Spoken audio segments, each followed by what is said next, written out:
बाबा, 9 तारखेला माझा वाढदिवस आहे. यावर्षी आपण मस्त मोठा वाढदिवस करू. केक पण मस्त चांगला मोठा आणू बाबा. बरं बरं बरं, काही हरकत नाही ना बेटा. मस्त मोठा वाढदिवस करू तुझा.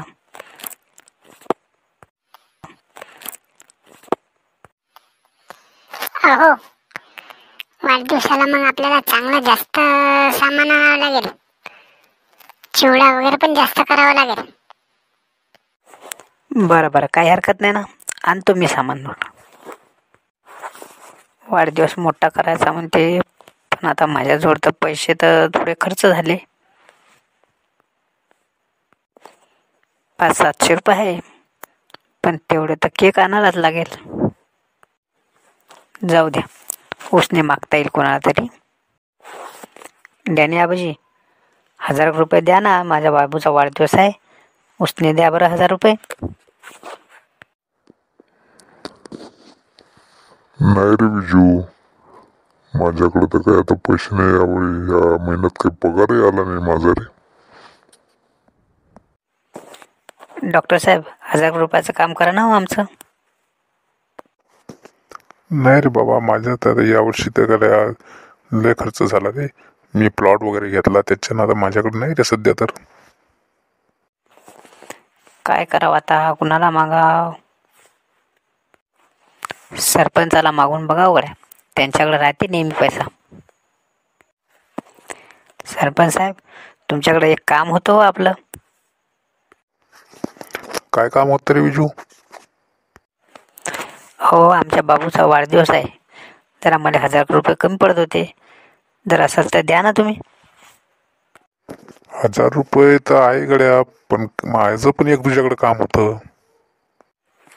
बोला ना साहेब, काय काम आहे ते? मी करतो ना तुमचं काम.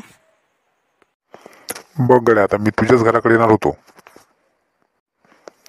माझ्या मुलाचा पण वाढदिवस आहे 9 तारखेलाच. आणि आमच्या घरच्या सगळ्यांची इच्छा आहे, तुझी आता पाणीपुरीची गाडी आहे ना, म्हणून पाणीपुरी ठेवायची अशी इच्छा आहे. म्हणून मी आता तुला तुझ्या घराकडेच येतो तो बोलायला. हो का? पण आता गाडी लावायची म्हटलं तर आता माझे वाढदिवस असल्याच्यानं मला ते येता येणार नाही. पण एखाद्या मुलाला, दुसऱ्या मुलाला ठेवलं, पाणी वगैरे बनवून दिलं तर चालेल का? नाही गड्या, कारण सगळेजण म्हणतात तुझ्या हाताची चव चांगली आहे. बघ, मी वाटल्यास तुला 2000 रुपये देतो. ते पण निव्वळ नफा.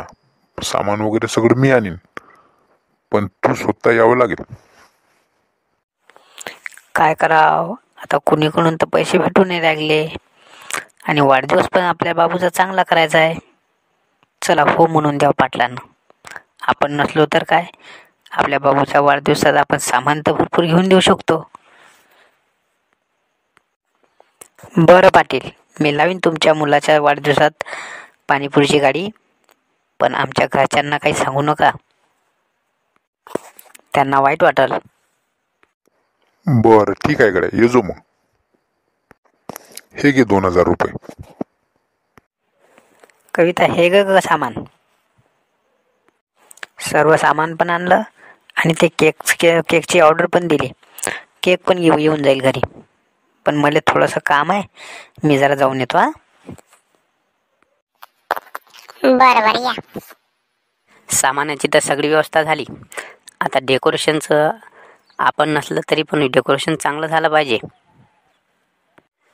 चला पोरांना सांगू, पोरं मस्त करतील. अरे सार्थक भैया, आपल्या बाबूचा वाढदिवस आहे रे भाऊ. वाढदिवसाला या सगळे. हो का, येतो ना सगळे आम्ही. बरं, हे बघा, हे घ्या 100 रुपये. थोडा नाश्ता करा, तर थंड गिंड प्या. आपल्या बापूच्या वाढदिवसात जरासं डेकोरेशन करू लागाली. या बा लवकर जरा. येतो ना काका, आम्ही डेकोरेशन करू लागाला. पैसे गिसे काही नको पण. असू द्या, जरा नाश्ता गिस्ता करा. हां, ये जा बरं. बरं काका. चला, डेकोरेशनची वगैरे सगळी व्यवस्था झाली. आता आपल्याला जायला पाहिजे तिथं पाटलाच्या इकडं. चिवडा वगैरे सगळं बनवून झालं. या बुवाचा काही पत्ता नाही बा किती वेळचा. डेकोरेशन करायचं राहिलं. काही खायची. काय रे चिकू, आहे का तुझ्या बाबाचा काही पत्ता?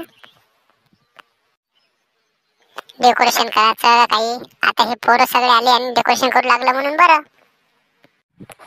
जाऊ दे, येतील ना आता थोड्या वेळात. जाऊ दे रे बाबू, तुझे बाबा काही येत नाही वाटतात. घे केक कापून, कुठे गेले ते. पाटील साहेब चला मी जातो आता. झालं सगळं काम, सगळं काही वाटून झालं. बरं बरं विजू, झालं सगळं व्यवस्थित झालं मस्त. पण आता तू जरा नाश्ता गिस्ता काही करून जा ना. काही काय खाल्लं नाही तू? नाही राहू द्या, आता मी नंतर कधीतरी खाईल. आता तिकडे बाबू वाट बघत असेल माझं. बरं बरं ये आता.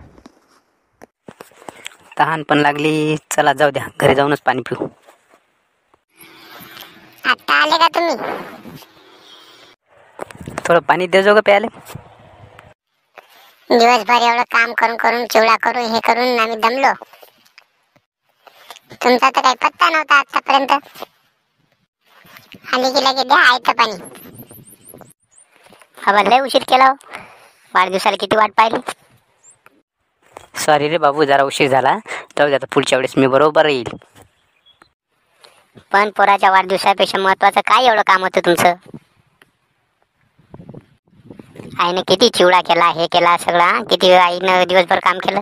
तुम्ही तर आले बी नाही. बरं, दुसऱ्या वेळेस नाही करणार ना बाबू असं. जाऊ द्या, मी बोलतच नाही तुमच्यासोबत. मला केक भरवायला पण नव्हते तुम्ही. मुलगा पण नाराज झाला बा. जाऊ दे, आपण त्याच्यासाठीच ते केलं सगळं हे. चिकू बाबा आहे का रे घरी? आता होते, बाहेर गेले वाटते कुठेतरी. बरं जाऊ दे. तुला वाढदिवसाच्या हार्दिक शुभेच्छा भाऊ. तुझा वाढदिवस तर म्हणते मस्त चांगला झाला. वाढदिवस तर चांगला झाला, पण काय बाबा असते नव्हते हजर. कुठे गेलते ते मी लय बोललो बाबाला. घरच्याला माहित नाही वाटते गड्या हा आपल्या इकडे होता म्हणून. सांगाव की नाही सांगाव? बाबू तुला एक खरी गोष्ट सांगू का? तुला सांगणार नव्हतो, पण तू बाबाला बोलला म्हणतं ना, म्हणून सांगतो. हो सांगा ना काका. अरे तुझा वाढदिवस चांगला मोठा व्हावा म्हणून तुझे बाबा माझ्या इथं काम करायला आलेले होते. पाणीपुरीची गाडी लावली माझ्या बाबूच्या वाढदिवसात. काम झाल्यावर काही नाश्ता गिस्ता नाही केला, काही पाणी नाही पिले, पटकन निघून आले तुझा वाढदिवस होता म्हणून. आणि तू तुझ्या बाबाला बोलतो खूप. असं बाबाला बोलू नये बा. मलाच तर वाईट वाटलं त्यांना. मी तुझा वाढदिवस असताना सुद्धा माझ्या इकडे काम करायला लावलं ते. बरं आले की सांगजो भेटायला. खरोखर मी बाबाला विनाकारण बोललो बा. काय करणार, दिवसभर आईने चिवडा गिवडा केलेला हे सगळं मला दिसलं.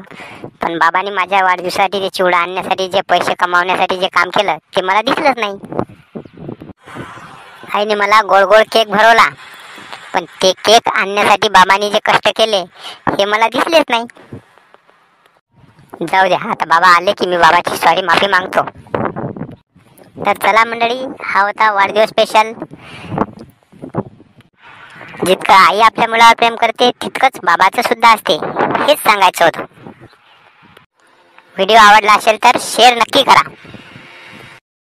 तर चला मंडळी, सध्या मी आता ट्रेनमध्येच आहे, गावाकडे येत आहे. त्यामुळे कसं आहे, 2-3 दिवस आपले एपिसोड बरोबर आले नाही. आता सध्याचा हा वाढदिवस स्पेशल टाकलेला आहे. त्यामुळे आता भानुदासचा जो सोयरीकचा विषय आहे तो विषय आपण नंतर पाहू. उद्यापासून मग तो आपला एपिसोड चालू होईल. चला मग आता हा वाढदिवस स्पेशल हा एपिसोड गोल मानून घ्या. नंतर मग आपल्या सोयरीकचे एपिसोड आपण टाकत जाऊ.